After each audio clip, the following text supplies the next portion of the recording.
Caros pais e encarregados de educação, sim, isto é para vocês. Todos aqueles que têm filhos, enteados, sobrinhos, netos.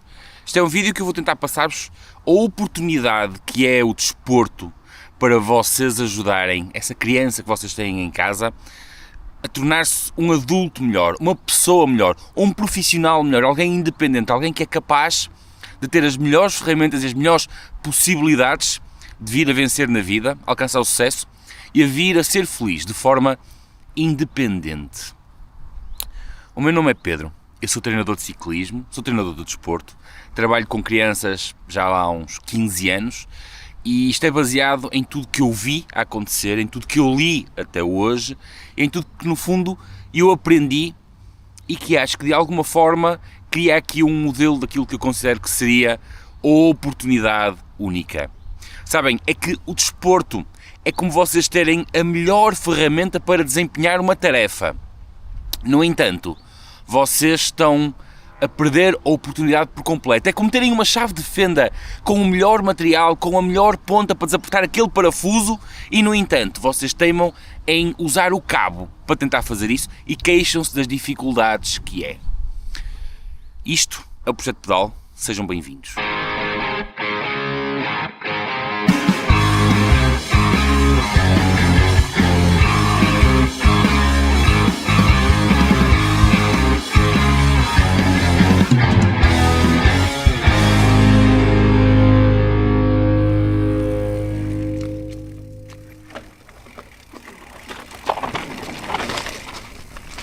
Olha, é só deixar ir, olha.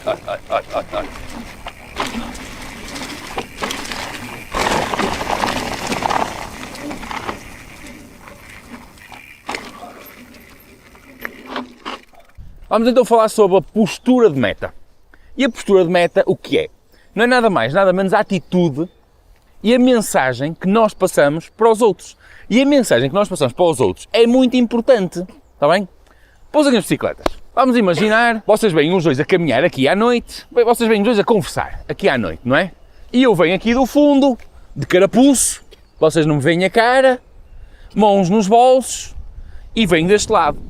E quando vos vejo, passo para o vosso lado e venho assim em direção a vocês, não é? Como é que vocês ficam? Assustados. Porquê? Parece que vai assaltar alguém. Por causa da minha Aparência. postura. Okay? E agora se eu vier a passear aqui, ouvir música, cabeça no ar, sem gorro, não é? Assim, eu não ligo. Como é que vocês ficam assustados? Não. Porquê? Por causa da postura. Ok.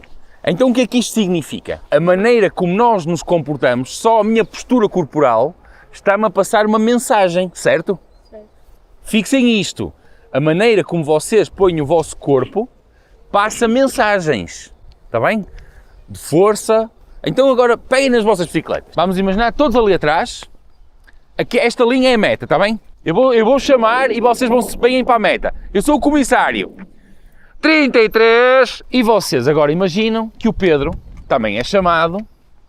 E o Pedro vem e põe-se assim. Que mensagem é que eu estou a passar? Estás com a mal da barriga. Estou-me a sentir mal. Pode ser, posso estar com uma diarreia. Preocupado. Hã? Estás... Estou com medo de vocês, estou inseguro. então nervoso. Estou inseguro ou nervoso, é a mesma coisa, certo? Tu podes estar nervoso e não estar assim, está bem? Agora imaginem que eu chego aqui, quando vês alguém ao teu lado numa meta, assim, repara a minha postura toda, peito levantado, cabeça levantada, assim, olhar para vocês de alto, como é que tu achas que eu vou arrancar? Bem, confiante. Confiante. E como é que tu vais fazer? Tu dizes, ei, este gajo ao meu lado está com muita confiança, se calhar tenho que ter um bocado de cuidado. 30 segundos ao meu apito.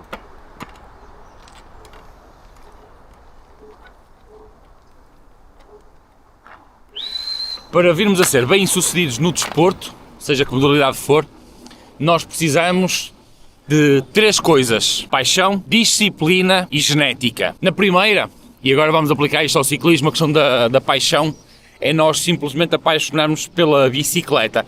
Não tanto pela disciplina de ciclismo, pela competição, mas apaixonarmos pela bicicleta, ou simplesmente gostarmos de estar em cima da bicicleta, porque grande parte da vida de um ciclista depois será passar muitas horas em cima da bicicleta.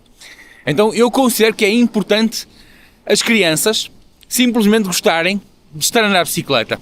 Tão simples quanto isso. Essa é a parte da paixão e talvez uma das mais simples ou talvez das mais complexas, porque as crianças têm cada vez menos tempo livre dedicado a si próprias, têm cada vez menos tempo onde têm de se auto-entreter. Existe uma consciência atual, de forma muito errada, de que o adulto tem algum tipo de obrigação de estar sempre a entreter a criança. Ela não lhe é permitido, não lhe é dado espaço para ter momentos para si próprio, para se entreter. Não, o adulto tem que sempre estar-lhe a dar um telemóvel, um jogo, um brinquedo novo, uma coisa nova, uma atividade nova. Sempre a estimular, sempre a criar ali um vício na dopamina extrínseco. Alguém tem a obrigação de estar sempre a estimular-me. Isto está consideravelmente errado em sociedades ditas mais evoluídas, em sociedades diferentes, já é visto de uma forma diferente, até mesmo a nível de infantários, como por exemplo aquilo que se chama o quarto do nada, onde as crianças são colocadas com os educadores num quarto, vazio, sem brinquedos, para estimular as crianças simplesmente a conversarem, a brincarem, a interagirem umas com as outras, sem terem nenhum objeto, sem terem nada, a fingirem, a serem criativas, a imaginarem jogos, a imaginarem brincadeiras, a imaginarem situações onde não têm ferramentas que as estimulam, onde o estímulo tem que partir de si próprio. E esta é, efetivamente, o primeiro obstáculo àquilo que hoje em dia é a paixão. Criar paixão por alguma coisa, porque a criança tem que estar sempre a ser estimulada com outra coisa. Recentemente saiu um estudo em que falava sobre a capacidade de concentração, de foco da nova geração, e atualmente essa capacidade de concentração está ao nível daquilo que são os peixinhos vermelhos de aquário. Está determinada que hoje a capacidade de concentração de um jovem é de 9 segundos. Isto não deixa espaço sequer a que haja uma aprendizagem, e que cognitivamente a criança consiga captar e absorver alguma coisa, seja de cultura, seja do seu próprio mundo em redor. Está sempre como a Doris do filme Nemo, dá uma volta e já não se lembra do que fez, já não se lembra absolutamente nada. Este é o capítulo da paixão. Eu creio que foi Steve Jobs que nos disse e que nos deixou a frase do nada de grande se faz sem paixão, porque é esta capacidade que nós temos também de sermos focados, de sermos até mesmo obcecados com alguma coisa, que depois nos leva a algum lado e que nos faz ter sucesso. E que nos leva para o capítulo seguinte, que é disciplina. Sabem que isto era um moinho, isto era uma azenha. Isto era uma azenha. Vocês conseguem ver. Agora vamos sair, vou-vos mostrar. Aqui por baixo, isto está tapado, mas aqui por baixo passa a água, que era para fazer mover a azenha. E isto que vocês veem aí no chão, isto era a mó. Esta por acaso parece-me já de cimento. Isto não é de granito, isto era uma mó fuleira. Mas isto parecia-me ser... Não, isto é de cimento. Isto já não é de granito. Isto aqui nem percebo bem a ideia. Mas havia assim mós que era para andar à roda e moer o trigo ou o milho. A vossa criança não se tornará disciplinado porque se tornou atleta. A vossa criança torna-se atleta porque é disciplinado. E a questão da disciplina parece um palavrão, parece uma coisa colossal de fazer. É algo que se constrói desde muito, muito cedo. E é algo absolutamente fundamental para atingir o estrelato no desporto, assim como o estrelato em qualquer fase da vida, porque quer seja no desporto, quer seja um empresário de alto rendimento, alguém de sucesso, só consegue ser através da disciplina. E a disciplina é exatamente aquilo que eu falava anteriormente, é o foco na situação em causa. É a construção do nosso próprio espaço, é a construção da nossa responsabilidade. E como é que se constrói responsabilidade a uma criança desde muito cedo? Com tarefas muito simples, de forma faseada, que é: os brinquedos são da criança, logo a responsabilidade de arrumar os brinquedos é da criança. E vocês dizem assim: mas se eu não ajudar ou não arrumar os brinquedos por ele ou por ela, ele demora muito tempo ou faz birra. Qual é o problema? Isto é muito simples. Se não cumprir com uma tarefa, não pode passar para a fase seguinte do jogo. Isto era como, por exemplo, quando eu era miúdo, não havia cheat codes para os jogos, que era, se nós não passássemos esse nível por esforço, nós não tínhamos o mérito de ir para o nível seguinte.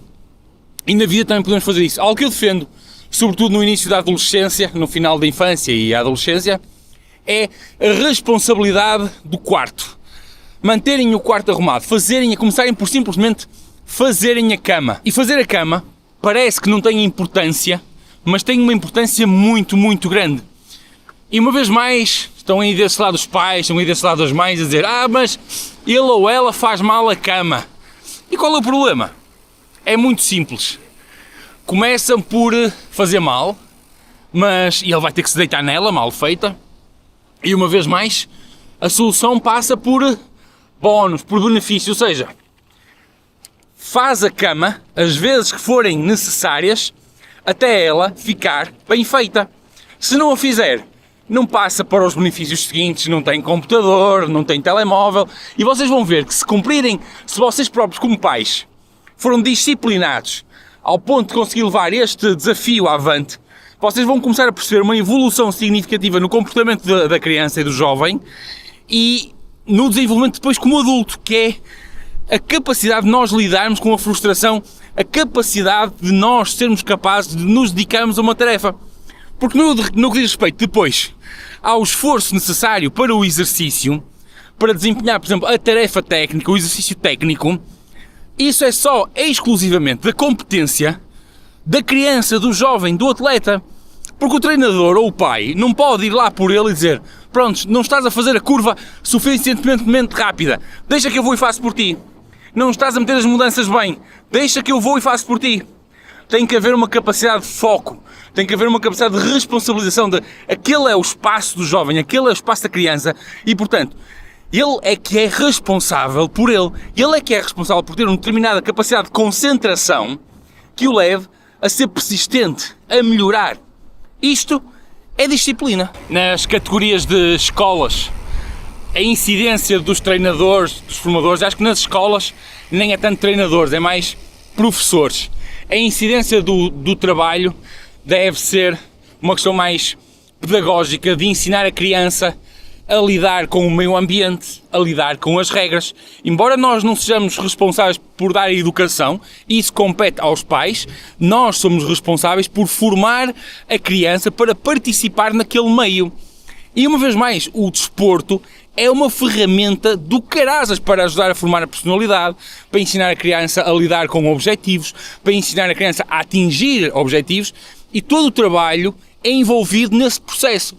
Ensinar a criança a estar no desporto é ensinar a criança a lidar com o processo que o pode depois levar ao sucesso em qualquer área da vida. Arranjem-me um desafio ou um problema que vocês encontram na vida e eu vou-vos apresentar um paralelo no desporto.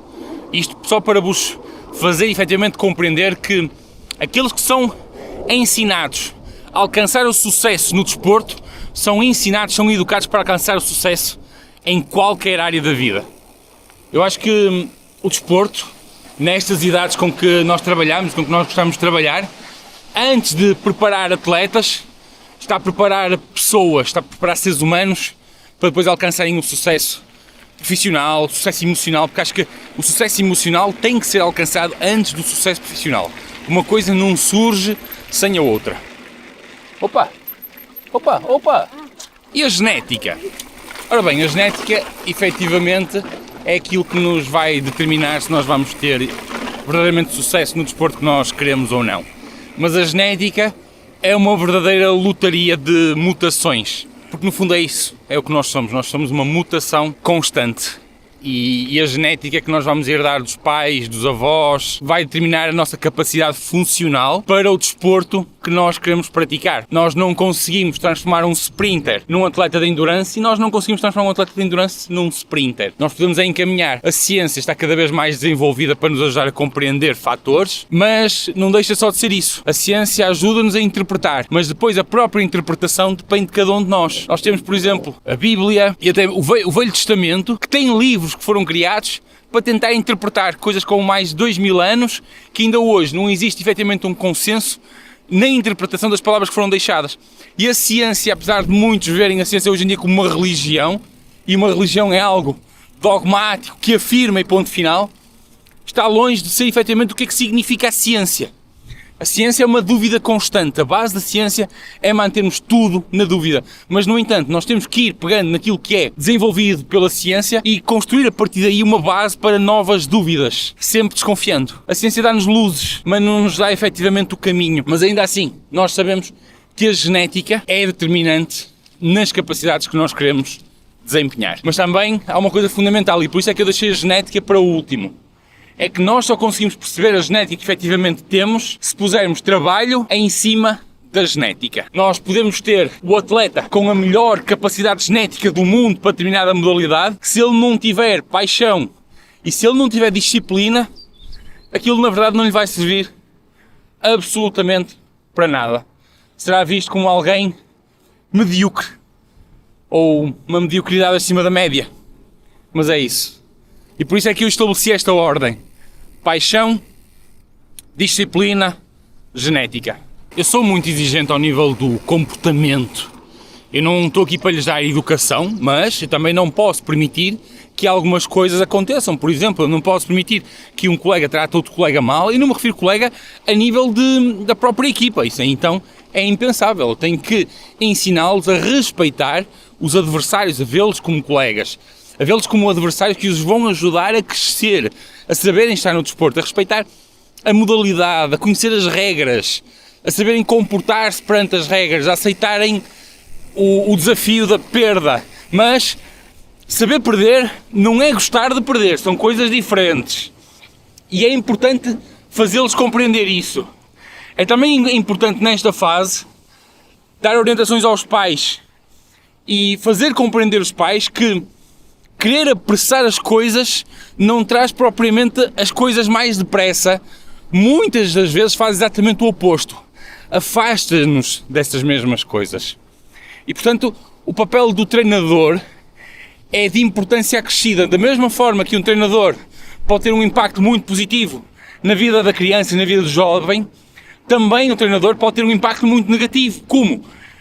Levando maus valores, levando maus comportamentos, mostrando que ser batuteiro é bom para o resultado, mostrando que infringindo as regras pode trazer algum grau de benefício imediato.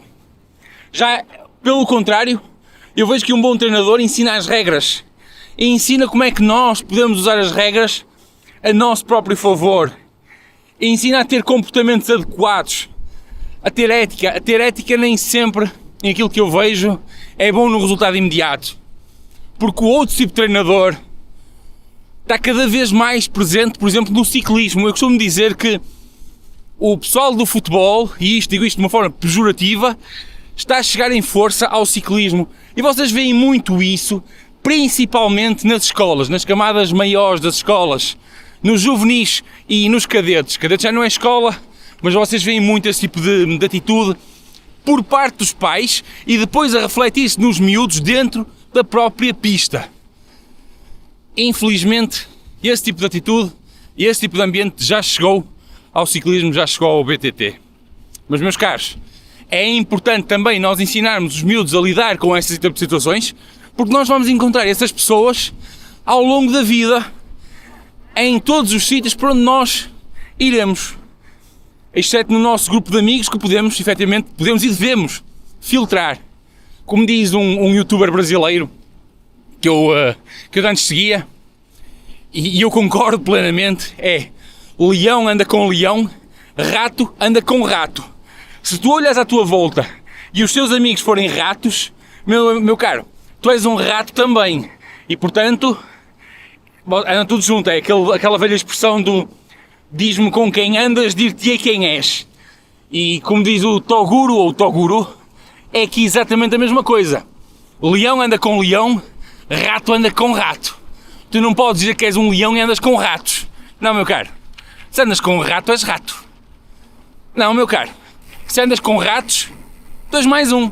Grande abraço. E não se esqueçam que muitas vezes, pelo menos esta é a minha opinião como pai, como formador, amar alguém, amar aqueles que nós queremos cuidar, e é disso que nós estamos aqui a falar, é não fazer por eles. É dar-lhes as competências para que eles sejam capazes de vencer os obstáculos sozinhos. Grande abraço, eu volto no próximo.